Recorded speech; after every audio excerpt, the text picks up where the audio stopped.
Hey y'all, come with me on my trip. Where am I going? Oh, this is so beautiful. Getting ready to land. Here I am in the airport. This is a solo trip. And let's see. Where am I? Where am I? Where am I? New Orleans, baby. Yes, I really enjoyed my solo trip to Louisiana. So this is the Super Bowl. And the first place I went to was a Black vegan-owned restaurant called Ital Garden. So this place was such a vibe, y'all. It was such a vibe. It had beautiful artwork on it. The walls, they were playing music. Here's a glimpse of the menu here.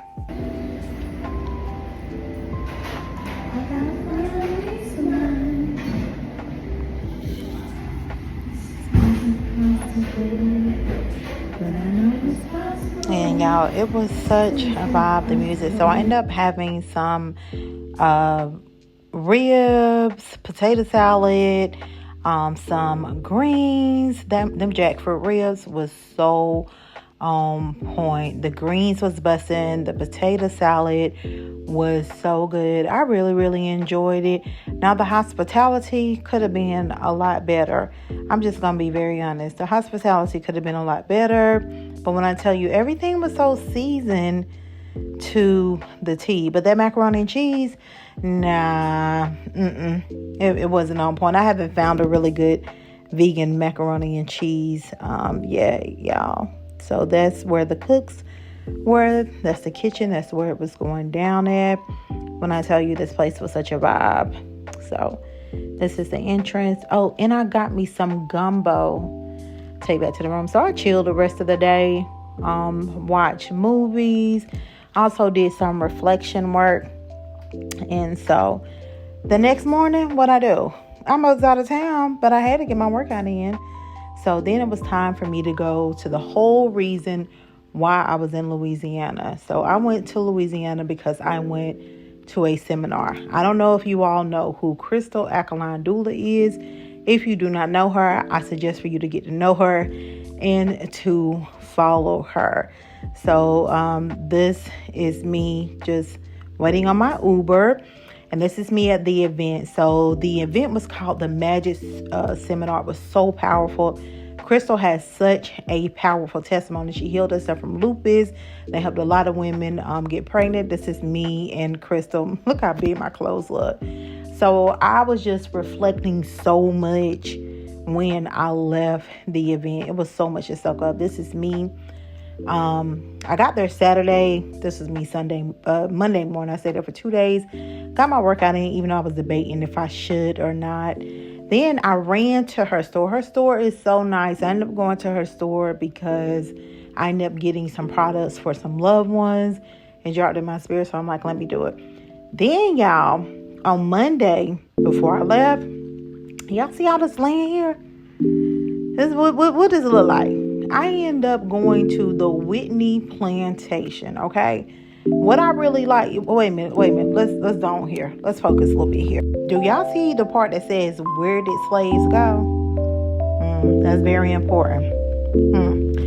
So this is the Whitney Plantation. What I loved about this plantation is its main focus was focusing on the enslaved. It's the only plantation in Louisiana when you take a tour where it focused on this. So I ended up going to the last place first. And this is the church. This is something that was very interesting about the church. Antioch actually started from Antioch. Isn't it so crazy, y'all? So these were just showing like the children in the church. When I tell y'all, I really had a moment just looking, because I'm looking at these children, how they look so enslaved and just not being free of being themselves. And that really kind of did something to me, because as I'm looking and I'm like looking at these children, I think about many Black people today and how spiritually and mentally that's still passed down, even though you see their bodies and their bodies just, just looking like, gosh, there's not much I can do. This is why I'm so big, and my heart's desire is to be my ancestors' answer prayer. There were 14 stops at the plantation, y'all. So this right here, this one stop that I'm at is the Wall of Honor. There's so much. The really cool thing about it, so I have on these headphones, and it is telling a story about each location. So this house right here is the main house. A lot of things, I believe this is actually the original main house. Now, some things they did bring to this location to help, but I do believe this one was the original main house. And y'all, look at these floors. Look at this, the bricks. The slaves actually built, created, and made these bricks, y'all. How cool is this? Now, this is another part. Oh, this is the store. Oh my goodness, y'all. The store was where they bought their cigarettes. They bought store stuff. And the crazy thing about it, y'all, it would come out of their paycheck. So they were always in debt to the plantation store, just like cycle. This is more of the bricks that the slaves made. So just in a cycle of debt. And this right here is, this was the kitchen where they cooked. The interesting thing about it is the kitchen was actually separated from like the big house. The kitchen was separated from the big house, and they was actually like ring a bell or something too, to make sure the slaves didn't eat the food that the slaves were cooking for their master. So this is another part of the plantation. So this is just showing you the recording that's telling me about each place. When I tell y'all, this was such an amazing experience. Like, okay, so this right here is the jail. So this showed the jail that they would put the slaves in, y'all. Oh my goodness. When I tell y'all, if you are someone from my community, the Black community, when I tell y'all, this really made me confront some stuff, and looking at how I have self-sabotaged some things in life, that I'm like, man, my ancestors went through so much. Like, it just really did something to me to fight and not self-sabotage. So this is an original cabin that they lived in. There were actually a total of like 14. There are only 2 left. Y'all, they said the hurricanes come through and destroy some of the stuff on the plantation. What that sound like? I did hear the hurricanes was our ancestors coming through. So some of the stuff have been destroyed. But to see the beds, to see one of the original places, it was just like, oh my goodness, like, wow. When I tell you, our people are strong to go through this. This right here, which shows these barrels you see, this is where they made the sugar. And even though sugar was seasonal, they actually made the slaves create and make the sugar all year long, just so that they can like profit and make some money. This plantation, the Whitney plantation, it actually became like one of the wealthiest. Like, it brought in so much money, y'all. Let me tell you what's so crazy about this as well. Even though, this right here is talking about the hurricanes, and how honestly, this kind of like share what I just said, how the hurricanes will come through and they destroy some stuff. There is one spot, like some bricks, and they say every year that the hurricane come through and it's on the plantation, it gets destroyed more and more when those hurricanes come through from things on the plantation. So I thought that was very, very interesting that that happens when the hurricanes come, how they're destroying things on these plantations. The interesting thing about the Whitney plantation is, y'all, even though we celebrate Juneteenth, right, for 1865, slaves actually, this memorial right here is what they did to slaves that tried to escape or disobey. They literally chop their heads off and they put them right there so other slaves can see it and be intimidated. But this particular plantation, y'all, people lived here. The slaves lived here until 1975. Now, what does that tell you? Like, that's 48 years ago. So this is just in the inside of the it's like when you first go to the plantation, there is a store that like souvenirs, and it had some pretty cool stuff. I even saw like a vegan Creole plant-based book, and it just has other different souvenirs to tell you about the plantation. And so this is just, showing, this is telling you like the background of police officers. They started from bounty hunters catching slaves, and then we wonder why there is some corruption. Not saying all police officers are bad, but then we act like a lot of us don't understand. Y'all, it was hot. This is me. I ended up having to change. Y'all, I was supposed to have took a tour bus to there.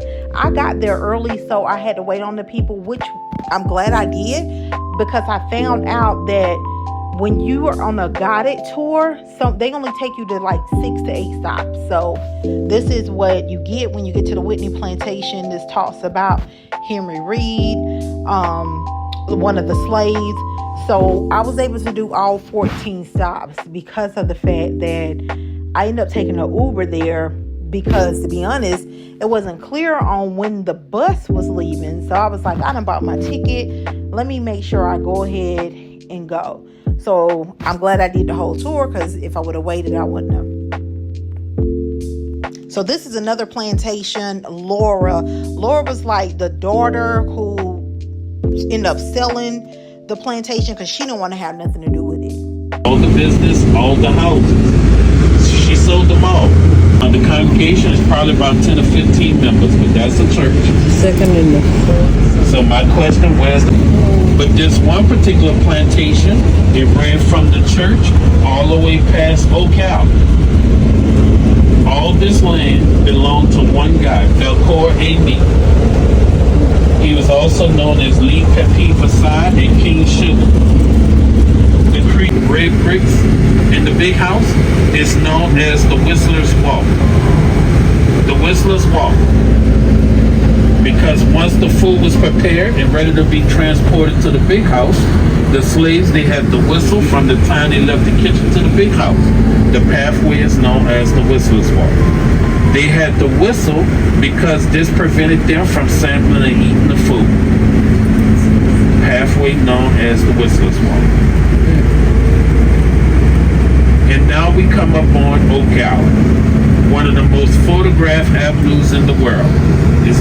The trees at Ocala, they're called evergreens, but the actual name is called Virginia live oaks. But they're called evergreen because they stay green year round. The Virginia live oaks, they don't grow up in height, they grow out in width. The branches, they grow down to the ground and they grow back up. They help support them against heavy winds and rains. Ocala, a quarter of a mile walkway of oak trees, 28 oak trees. Each one of the oak trees up front, at least 300 years old. Each tree represents one of the pillars in the big house. Each tree has its own name, and each tree up front is insured. Did you guys know that you can insure a tree? They call them living museums. So to the left, Ocala. It's featured movies, Interview with a Vampire, Hush Hush Sweet Shaw, Knight Rider, Beyonce video, Deja Vu, soap opera, Days of Our Lives. Forrest Gump was not filmed here. That was filmed at a plantation in North Carolina.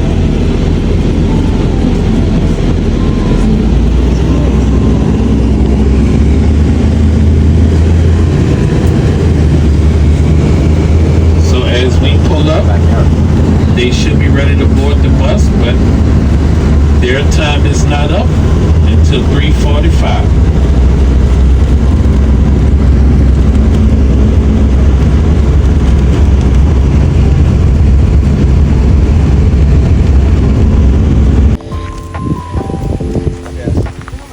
I do.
Now, the driver was so nice. He did a detour just to get me to the airport on time. It was super packed. And then this is me taking my last flight from Charlotte back home.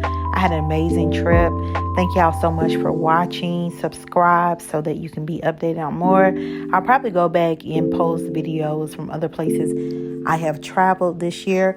Y'all remember, as always, when you change your mind, you will then begin to see your world change around you. If you are not living the life you desire to manifest, change your mind, watch your world change. Overcoming a battle, let me tell you why it matters. While our ancestors were in chains, literally, we struggle breaking free from those chains mentally and spiritually in a world of confusion, living life from a false identity. We have been condemned because of the color of our skin, but the beauty of our skin connects to the power within. Black women, take off your mask. You don't need permission to walk boldly in your identity, so don't even ask. Black man, you are not a little nothing. You are a great king. Let's stop playing a part in our own demise. We must listen, learn, apply knowledge so we can rise. It's time to boldly walk in our true identity. It is the only way to receiving real liberty.